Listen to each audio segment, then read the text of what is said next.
We are not used to things built out of stone being high technology. It is clear that several different kinds of stone from a variety of sources were used to construct Egyptian monuments.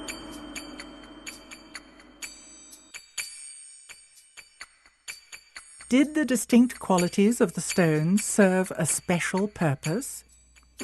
What I do find fascinating is that the core of the pyramids, at least at Giza, are made out of one type of limestone. Now, it is the limestone that was closest, but it also happens to be the type that's called dolomite because it's got a high magnesium content. And because of that metal content, that kind of limestone conducts electricity pretty well. And then they chose to sheath the pyramid in the whiter Tura limestone, which, granted, it's whiter and it's prettier and all that, but it also has almost zero magnesium content. And therefore, it's a much poorer conductor of electricity. It's closer to a pure calcium carbonate, which is what all limestone is. And pure calcium carbonate conducts electricity much more poorly than dolomite does. It's interesting to me that those outer stones were the ones that they cut so precisely that all these thousands of years later you still can't get a razor blade between them. Because basically what we've got here is we've got a situation with a highly electrically conductive core of those pyramids wrapped in what is effectively a very effective insulator. Why the granite in the passageways, you know? And so, of course, I'm thinking from an electrical point of view and a physical point of view. Is there anything special about granite? And yeah, there is. Granite is slightly radioactive, and it will ionize or electrify the air. It releases radon gas, which is radioactive. Granite is a transmission stone. It's not dead stone, it's alive. So you have these sealed shafts with granite linings, and I wonder if it wasn't designed to keep an electrical charge present in those shafts. They were built exactly like, if you will, an insulated wire, only more so because you've got all the charge in the ground that's spread across the base, concentrated all the way up into this tiny spot at the top.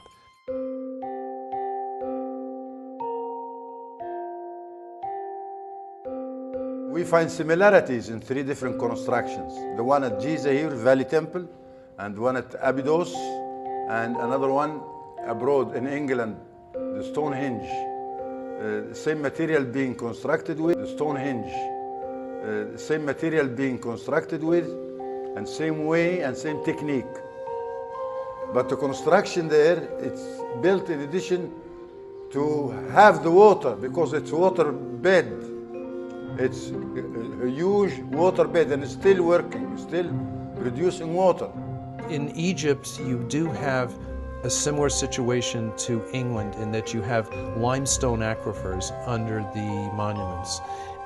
An aquifer is an underground layer of porous, water-bearing rock. Water flows through the aquifers as rainfall, or when rivers and lakes flood, the water drains into them. And movement of water through limestone or chalk aquifers is known to produce electrical charge by two different processes that are self-reinforcing. And I've personally measured this for a week at a stretch at Silbury Hill in England, for example. Right before and after thunderstorms, as the water is sinking into the ground, we measured the increase in ground current, the change in the magnetic field as that happened, etc. And in Egypt, you had the Nile crashing, dropping every year and then flooding again. And that movement of water up and down through the layers of limestone would generate electrical charge. Flowing water generates at least a mild electrical charge, which means it generates an electric current, which means it generates a magnetic field as well.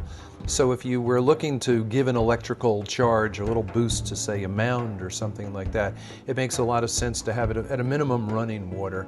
And in fact, at Tiwanaku on the south shore of Lake Titicaca, their biggest monument, the Akapana Pyramid, was terraced in such a way as to have the water come down in waterfalls that alternated outside the pyramid, inside the pyramid. it.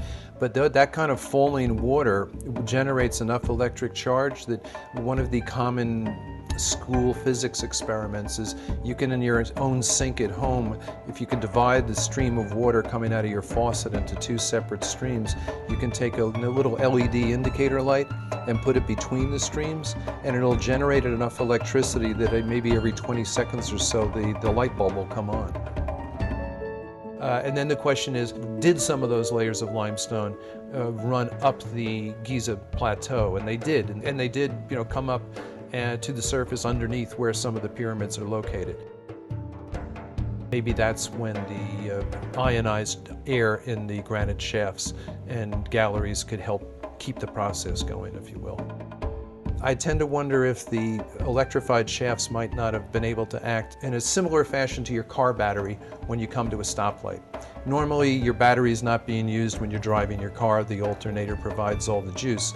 But when you stop and that alternator is turning very weakly, that's when you want the battery there to keep everything going so your engine doesn't cut out.